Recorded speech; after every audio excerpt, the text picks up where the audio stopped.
Good morning, ladies and gentlemen. Well, absolutely no change in the risk dial, still stuck at 89. But what is important to remember is that this model works on moving averages and distances from moving averages, and therefore it takes it a long time to change a score when we are in a strong trend like we are at the moment. The spreads are not changing, the direction of the moving averages is much the same. However, I believe in the next couple of weeks we are about to see some sort of a big retracement, which is not bearish per se, it's just a warning sign that we might return to some more sanity in the markets because we are very, very stretched on the risk on side. Something like a return, we've been stuck on the model score at 89 since basically the middle of December, and in that period we've gone up about 150 to 200 points.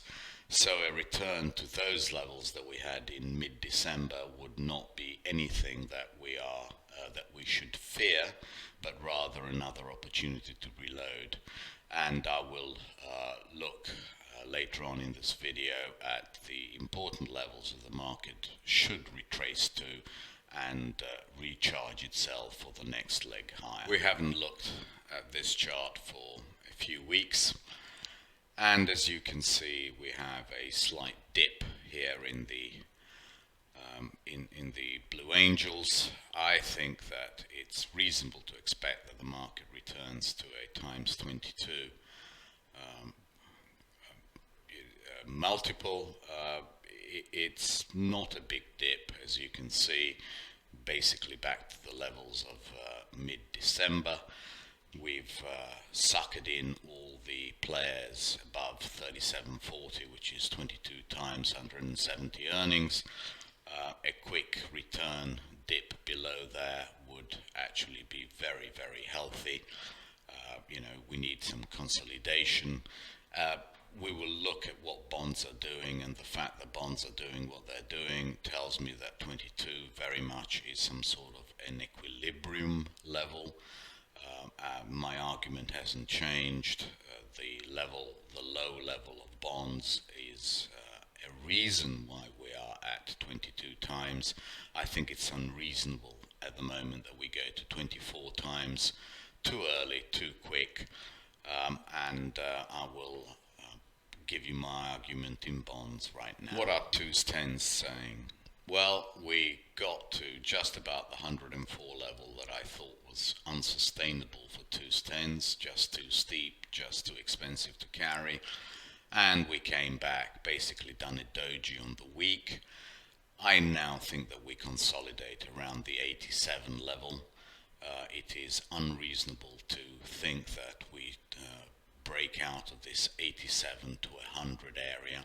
13 basis points for the 2s 10s is a nice trading range. We've discounted quite a lot, spending some time here before trying to bust higher or lower is my favorite. I'm out of all my steepeners. I don't think the curve steepens anymore, and I'll look at the 5s 30s and the 10s 30s now. It is unlikely to be able to sustain steeper levels than we are at the moment. Well, there is no change in trend as far as the steepener is concerned. It's just that everything is at very, very stretched levels.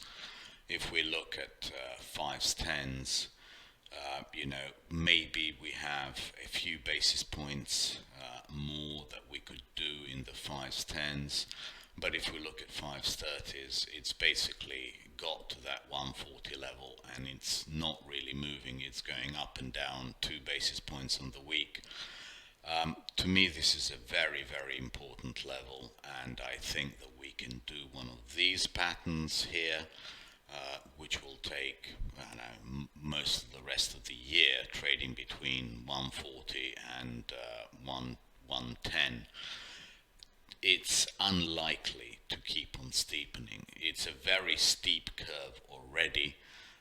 for the information that we have. I think any opportunity below 140 is actually an opportunity to put on flatteners. We just don't have enough information at the moment.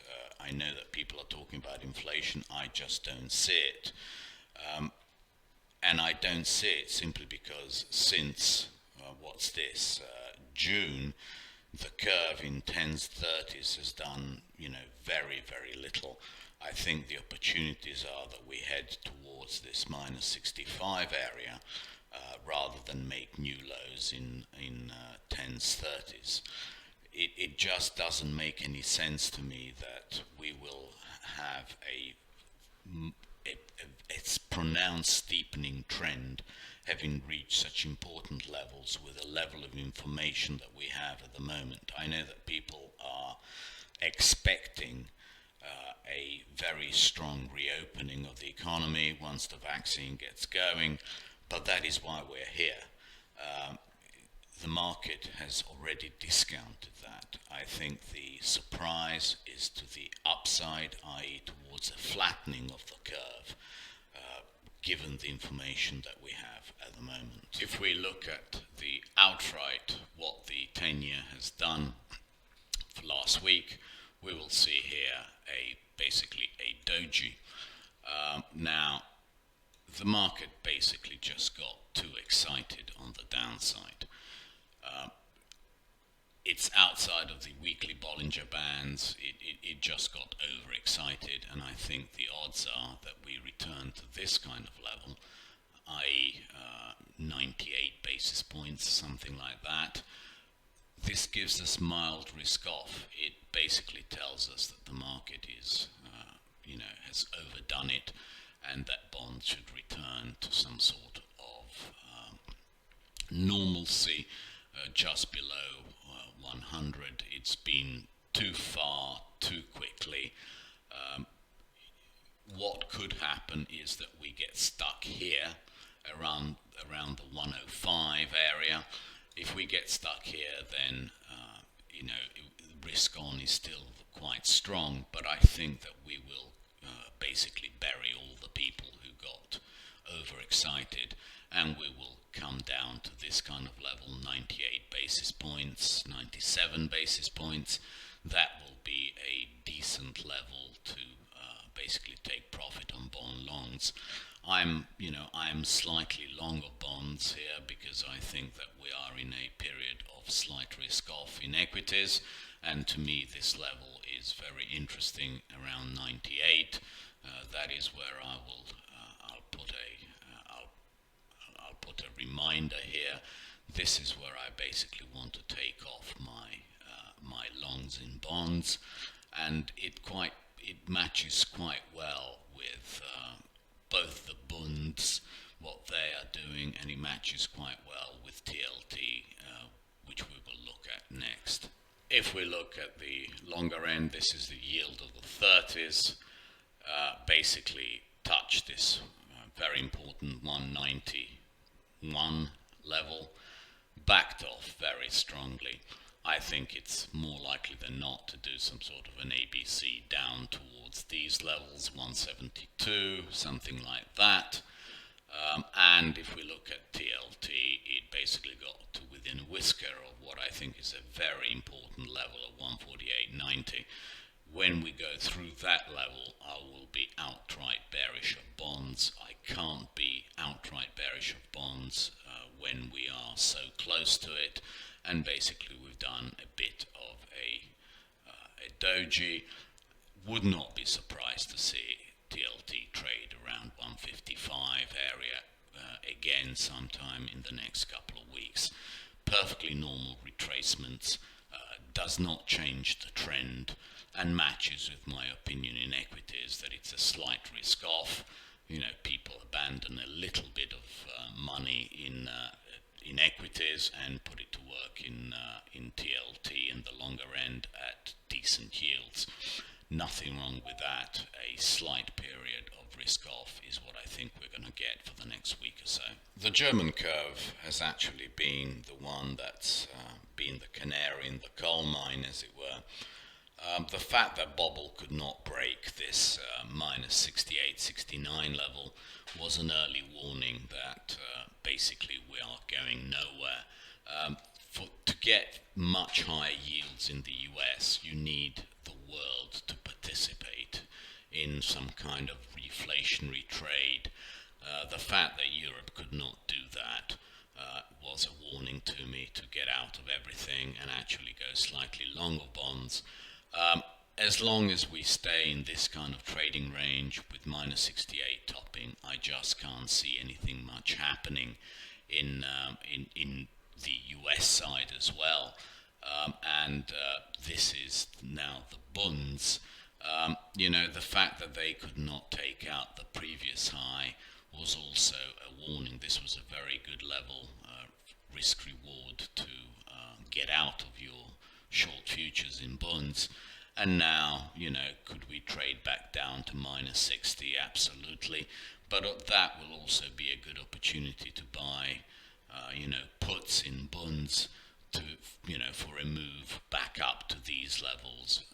So it's a minor period of switching into bonds out of equities, which eventually will be resolved with bonds going higher in yield. But for the time being, it's a very, very nice range between minus 46 and minus 60.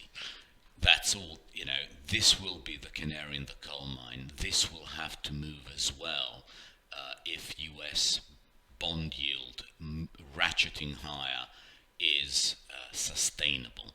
At the moment, the differential between bonds and 10-year notes is moving slightly higher, but it's very stretched. So bonds have to participate in the move if the move in 10 years is to be sustainable.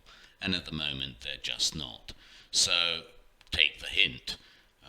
Trade the bonds between lovely levels, minus 45, minus 46, and minus 60. Well, for once, the dollar did exactly what I thought it would do, probing towards 91.01. I think this area between 91.01 and 92.62 is going to be a great sell zone eventually. I still think that we're going to retest this line from below, but to me that is going to be a massive opportunity to sell dollars. I don't think the trend can change. I think they need to keep the dollar weak in order to refinance.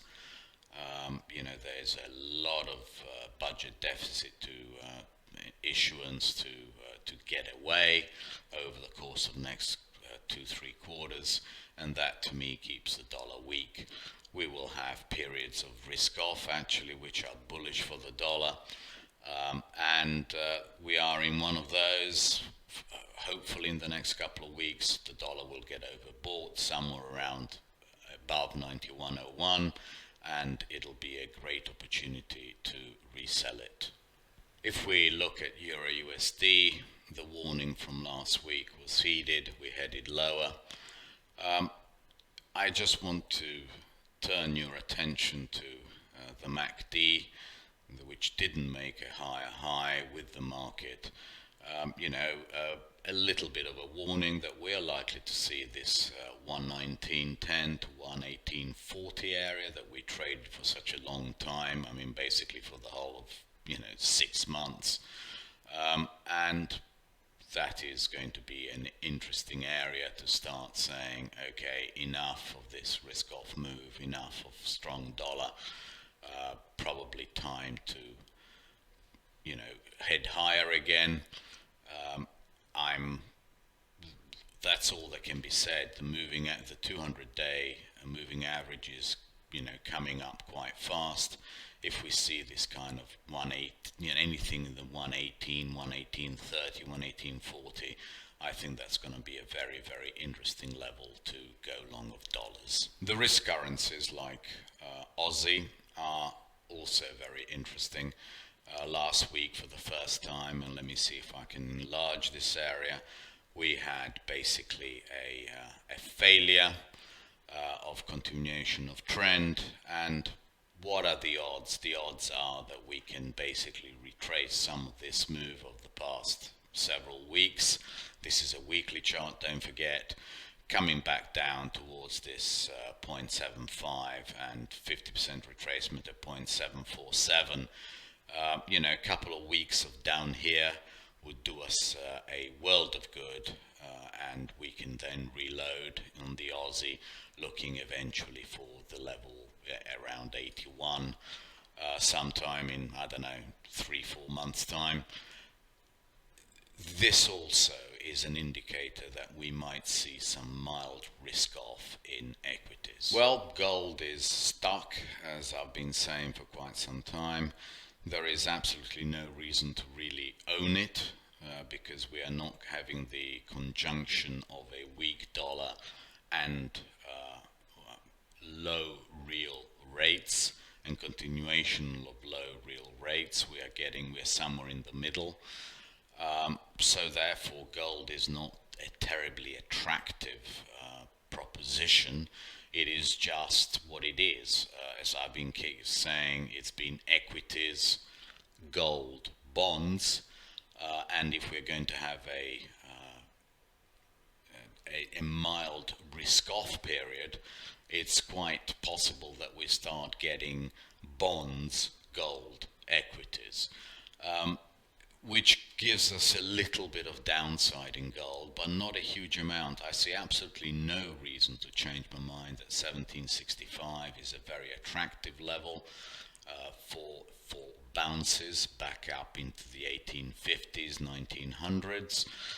To me, gold is now stuck for quite some time. It would have to close below 1765 for me to have any fear. And really what it could do is another bounce off this kind of level, 1710. But I really have no fear that buying it in around the 1765 to 1710 area is going to be a very good trade for at least $150, at least for a 10% move higher. And that fits in with everything I've been saying about DXY staying weak and looking for levels to buy bounces, and for, once bonds have retraced, what else are they going to do? So gold, I see no reason not to, first of all, pick up 1765, but really 1710 is going to be a wonderful level for longs. SPX continues its mandate, which is to frustrate everyone. If we have a look at really the in sequence in weeklies, the market is yet to do anything wrong. For on a weekly basis, it would have to violate and close below 36.46 for it to have done anything wrong. This is quite a strong uptrend. Movements back down to 36.46 to refresh and recharge would be absolutely normal. From a daily point of view, again, the real level to me again is 36.46. This is just too choppy to provide too much support until we get to 36.46. And where is the bottom of the Bollinger Bands, which are moving upwards? Well, guess what? It's just above 36.46. Now, as you can see, it has been absolutely eons since we closed below this moving average, which comes in at 37.34. I think next week we'll definitely test this level here, which is around 37.10, 37.20. I will show you later the precise level on the 195s, around 37.22. We will test that, probably not break it straight away, but then break it later and come back down to this 36.46, test it. This is going to be a great level.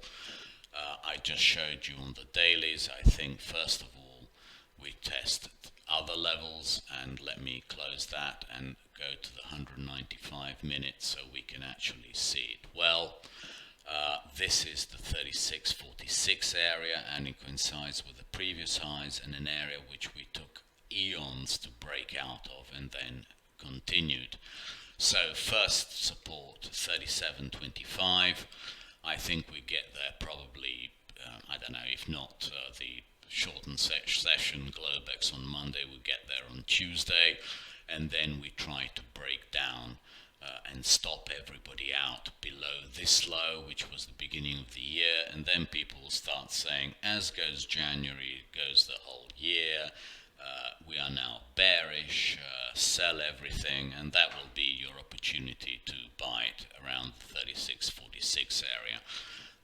To me, 3646 will be a cheap level to get some, because I really think that we are not going anywhere fast. We have to see what the incoming administration does, how efficient it is. I think looking for any kind of panic here is unrealistic. There is no change in trend because there is no data for a change in trend.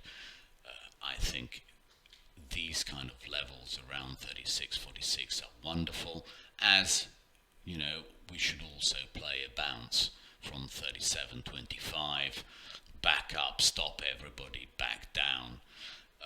That's what SPX does, frustrates everyone, but we know what the trend is. The trend is up, all the spreads say so.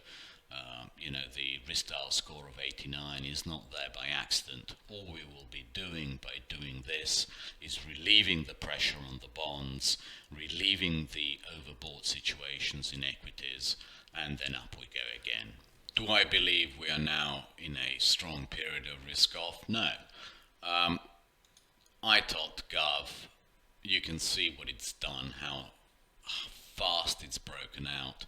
Would a return towards 3, just above this 288 level be bad for the market? No, it will be the pause that refreshes. That makes perfect sense on a daily chart. This is a weekly chart. You can see actually that a dip down here towards 311 is going to be what? Nothing much, right? It's going to be a blip in time, and that is what I'm looking for. I'm looking for 3-4%, relative move in between the two asset classes. That is really nothing to write home about.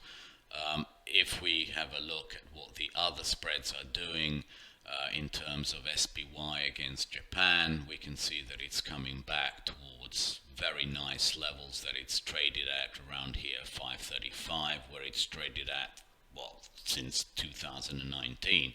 So basically what it's saying is that SPY and Japan are basically in balance, and if Japan also looks like it's rolling over and it's done enough, then that is more confirmation that we are for a short period of risk off. And let's have a look at Japan now. And this is a weekly chart of the Nikkei. I've been bullish of it forever, and thankfully right. And this is the first warning sign. Okay, it's a doji. It basically is telling me that the market has shot its bolt. It's done quite a lot, quite quickly. It stopped right what it should have done at the weekly Bollinger Band. I would not be surprised to see a return to this level, 27,000. Absolutely not surprised at all.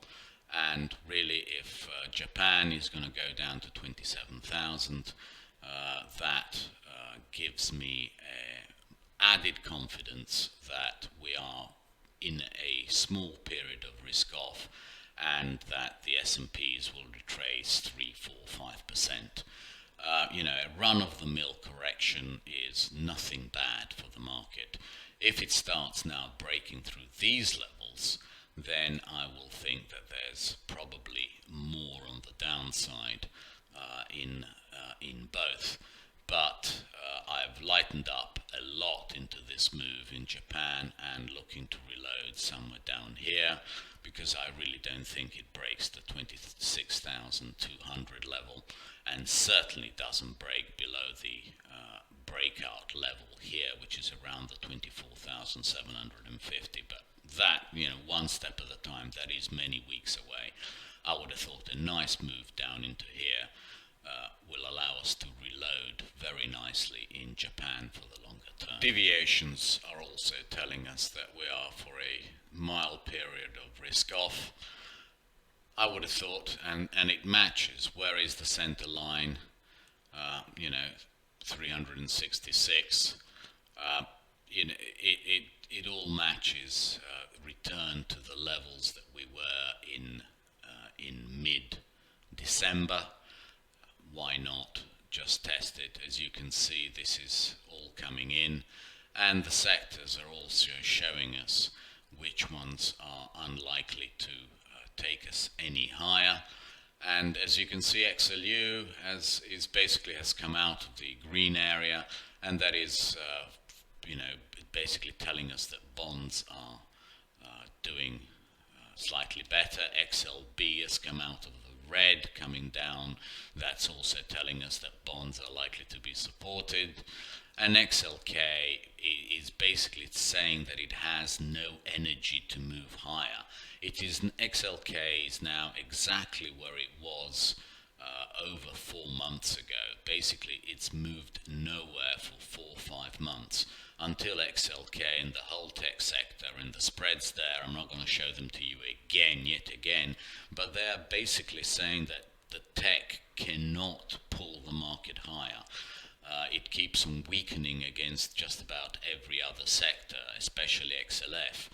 And that is the reason why I think a bout of mild risk off is more likely than not. Even XLF, which has been dragging the IWM higher, even that is beginning to fail. And I would not be surprised to see a return to that 2860 area that it got to first and we got out of at. I said this kind of area is going to be a great buy in XLF again. So everything is fitting together, a period of mild risk off, and basically led by the sectors that have been really on a tear, like XLY and XLF, and that to me says that probably it's time to have another look at the IWM SPX trade. SPY, IWM, and we are very much in the region, in fact, touched slightly below it, that I think is a wonderful risk reward. Next week I'm definitely going to do 25 delta options in each. There's no doubt to me. I know why this is happening, because all these Robin Hooders are buying calls in the smallest company they can find, hoping to move the spread. One day that music stops and those guys are all left without shares in a big way. And I mean, big movements in the IWM. This is going to be a very long-term trade. I don't think it's the wrong trade. I think it's very much the right trade. And I think the target is going to be no less than 193.22. So that is, a double-digit percentage move. I really think it's going to happen. I feel it in my water. I don't know what the bottom is, and that's why I'm going to do long-term 25 delta options. I want you to realize how far out of whack RUT, i.e. the Russell, is.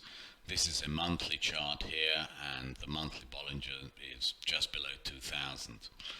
And where are we? We're 5 percentage points above it. If we look at a weekly chart, would it really be surprising to see a retracement of this move that we had from December to now? Would it really be surprising to see a 50% retracement of that move? But even that is 1850. Okay, so I'm trying to give you the magnitude of the ridiculousness that is going on in IWM, and we know what that is. That is the Robin Hooders buying every call in sight in the smallest company available.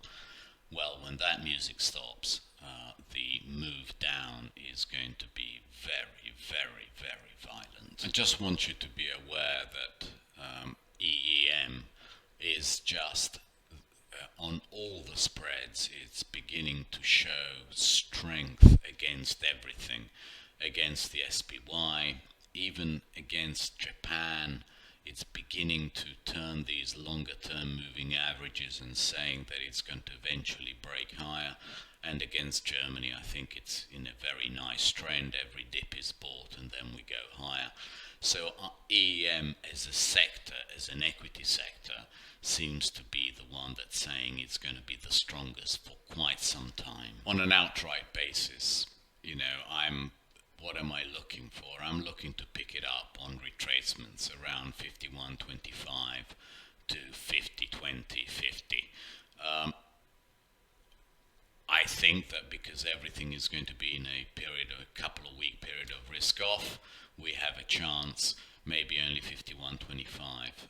Definitely is the sector that is offering the highest risk reward for the longer term, and therefore definitely something I want to add to even more than S&P's at that 35, 50-ish level.